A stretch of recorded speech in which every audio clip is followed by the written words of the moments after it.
Miss হবে না আপনার পছন্দের টিভি শো। দেখুন জি5 অ্যাপে একদম ফ্রি। আপনি ওষুধটা রেখে চলে যান, কাজ হওয়ার হলে এমনিই হবে।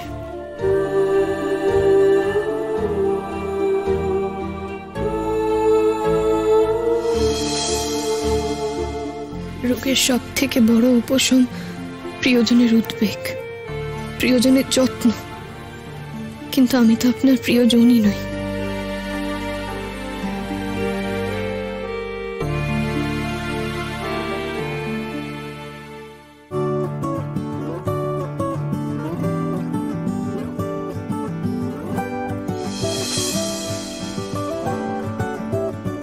আপনি বসে থাকুন, আমি নিজেই পায়ে মলমটা লাগিয়ে নিচ্ছি। দেখলেন তো, বারবার বলেছিলাম আপনি নিজে পারবেন না, কথা বলে সময় নষ্ট করবেন না। আমার লাগাতে দিন ওষুধটা। প্লিজ আয়ুষ্মান বাবু, আমার পায়ে হাত দেবেন না। আপনি আমার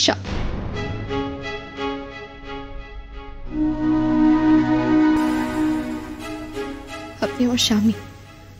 আপনি আমার পায়ে হাত দিলে আমার পাপ হবে। চুপ করুন, আর একটাও কথা বলবেন না।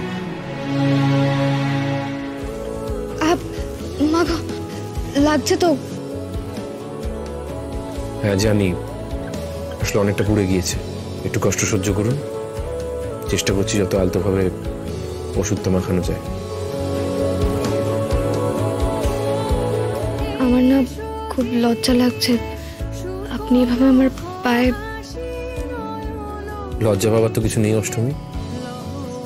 আপনার জায়গায় অন্য যে কেউ থাকলে আমি একইভাবে তার সেবা করতাম। আমি জানি আয়ুষ্মান বাবু, কিন্তু কি করবো বলুন? আপনি না মানলেও আমি তো নিজেকে আপনার স্ত্রী হিসেবে মানি। আগেও বলেছি, আমি কোনোদিনও আপনাকে আমার স্ত্রীর মর্যাদা দিতে পারবো না। আমি জানি আয়ুষ্মান বাবু, জোর করে আর যাই হোক ভালোবাসা পাওয়া যায় না। আমি স্ত্রী হিসেবে মেনে নেওয়ার জন্য আপনাকে কখনো জোর করব না।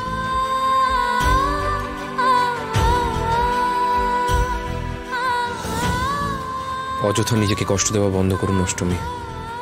এতে কারুরই লাভ হবে না, বরং ক্ষতি হবে।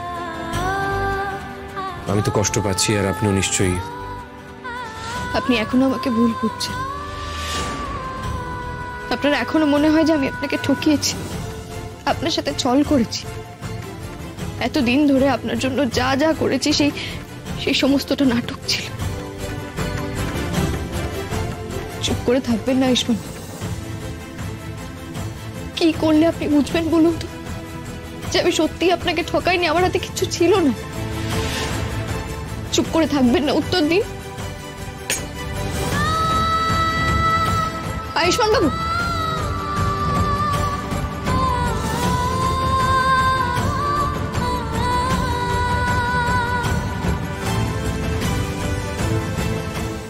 জি5 ডাউনলোড করুন আর সব এপিসোড দেখুন একদম ফ্রি।